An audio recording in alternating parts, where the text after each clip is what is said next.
She was just staring at me. She had something to say, and I could tell she was curious about the free listening sign.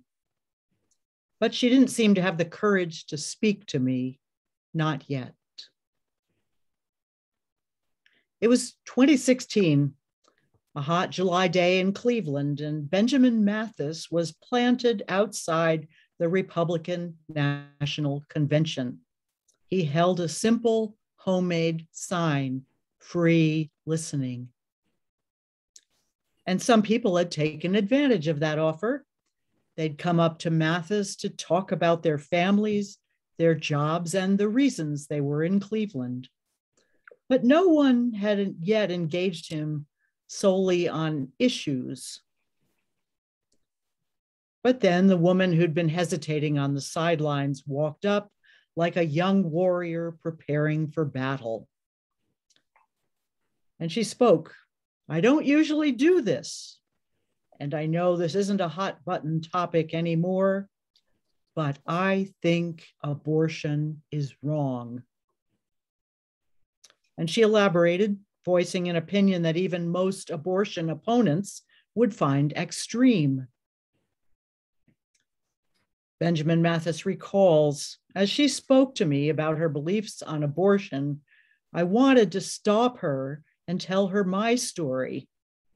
I've sat with two loved ones as they suffered through the difficult decision of ending a pregnancy. So as the woman spoke, the familiar burn of disagreement started to fire in me. There were so many things I wanted to say. I wanted to change her mind, to argue, to disagree. But of course, that's not what you do if you're sitting in a public place holding a free listening sign. Instead, Mathis took a deep breath and said, "Thank you for sharing that. Could you tell me your story? I'd love to know how you came to this point of view." The woman seemed puzzled by this request and continued her tirade for a few more minutes. And then, says Mathis, she paused and inhaled the whole world. "It's not fair," she cried. "All I've ever wanted to be is a mom. My whole life, I knew I was meant to have children. Then, when I was 18, the doctor told me I'd never have children. My ovaries were damaged or missing. It doesn't matter which. I kept it a secret. And when my husband found out, he left me. I'm alone. My body doesn't work. I'm old. Who will ever love me? So I guess I get upset when I see people who can get pregnant, who can have kids, whose bodies work, who can be moms, and they choose not to." Benjamin Mathis comments, "I wondered if she could hear my heart breaking. Sometimes there's nothing to disagree with. I didn't need to be right. I just needed to be there." She wiped away a few tears, gave me a hug, and thanked me for listening. She exhaled and walked back into the convention.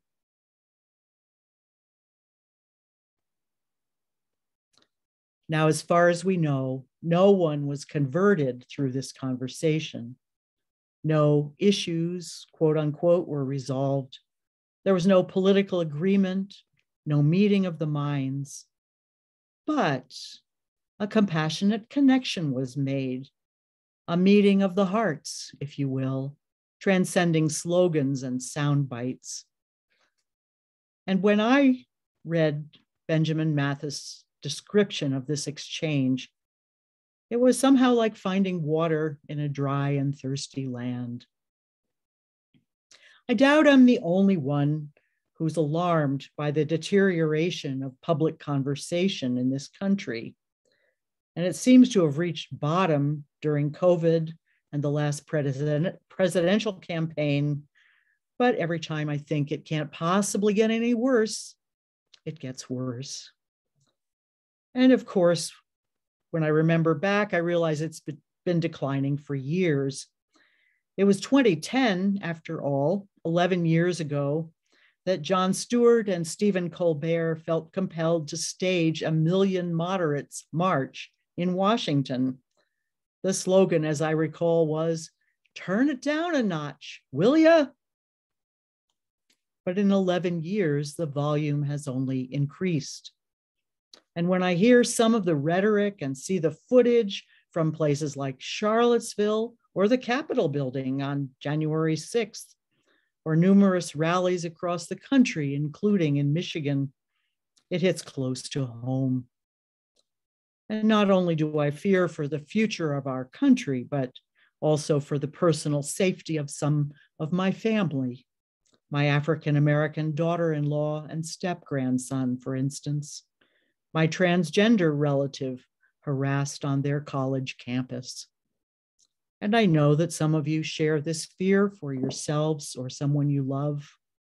You feel personally vulnerable. You have family members, loved ones, friends who are. Has it all gone too far, I wonder? Have we lost the chance to bind up our nation's wounds? Can we live together in peace? Can we find ways to coexist with people with whom we disagree?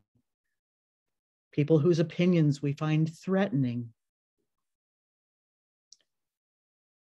Over the years, I've found the work of Parker Palmer to be helpful in thinking through questions like these. He's a Quaker, a teacher, and the founder of the Center for Courage and Renewal in Madison, Wisconsin.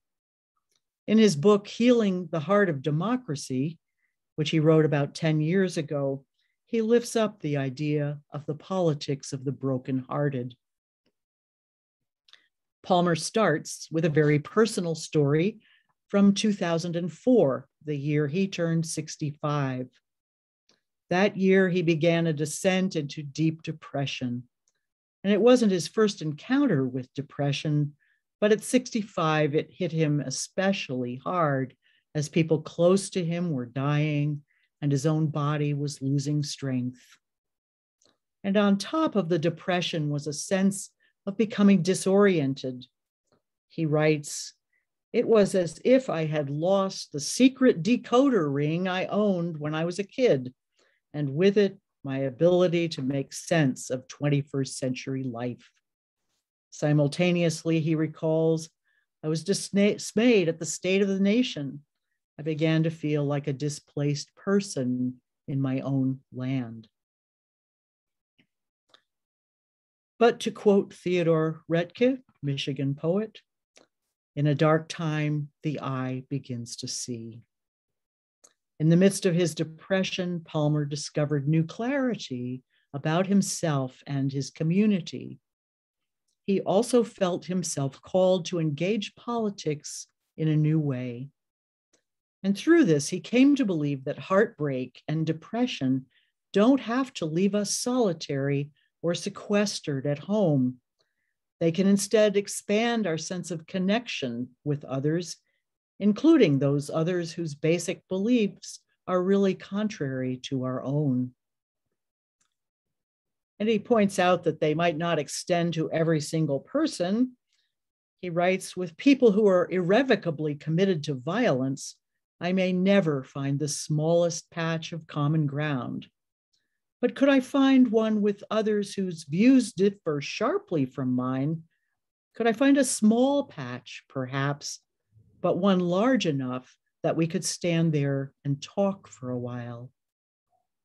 And he concludes that the answer is yes.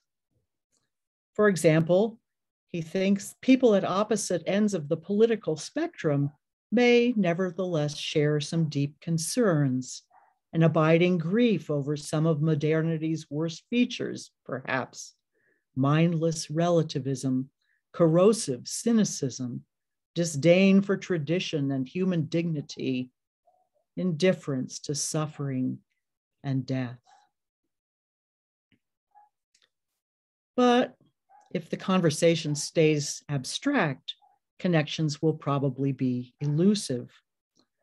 Personal storytelling is the key to deeper understanding. Parker Palmer cites the example of dialogue programs for people with different views on contentious issues, like abortion, for instance. In these dialogue programs, the participants aren't allowed to state their positions on the issue until the very end of the day.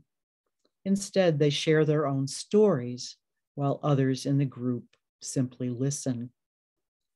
And by doing this, they learn that hearing one another's stories creates an unexpected bond. They learn that the more you know another person's story, the less possible it is to see that person as your enemy. But let me be clear about something. This is not a plea to abandon deeply held convictions. We have every right to, we must honor our beliefs, to cherish and to act on them. We should be out there making our point of view known, working to change public policy. But a key principle that I learned from some community organizer training I took for ministers is that you don't create systemic change without first building relationships. And so, can we honor those with a different point of view? Can we disagree with people without demonizing them? Not always easy, I realize. But I think we can. For some of us, myself included, it's going to take effort and discipline, and also relearning some habits of the heart. For me, speaking personally, one of those habits is a tendency to retreat into logic in the face of disagreement. Going along with that is a pretty deep need to be right.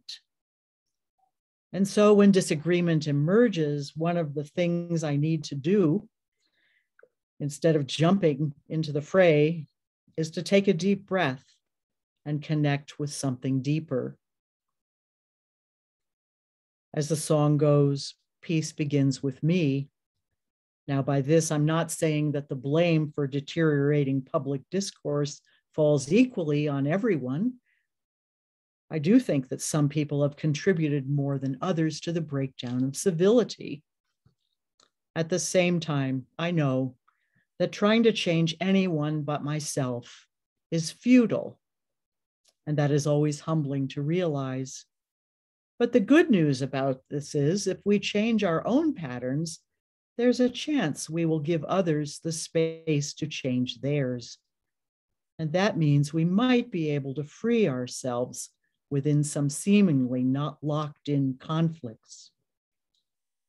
From family systems theory, we get some encouraging news that any one person in an angry or anxious system has the power to lower the volume, to turn things down a notch, which means that even if some are guiltier than others, all of us are responsible because any of us can change the conversation. One last thought. This congregation, Cub, is a good laboratory for practicing the politics of the brokenhearted. Each one of us comes not only with a point of view, but with a story and some piece of our heart broken. And many of us, through some variety of small group ministry, already have a deep practice in the art of listening. And this can inform our conversations in the rest of our congregation's life. I went to the interim minister's seminar a few years ago, and there transitions director Keith Cron gave each one of us a button. It reads, "Less judgment, more curiosity." I like that button. I liked it so well, I gave it to somebody else. And it reminds me to ask when encountering disagreement, tell me some of your story. I'd love to know how you came to that point of view. Let me close with these words attributed to our Universalist ancestor, Hosea Ballou. If we agree in love, there is no disagreement that can do us any injury. But if we do not, no other agreement can do us any good. Let us endeavor to keep the unity of the Spirit in the bond of peace. Blessed be.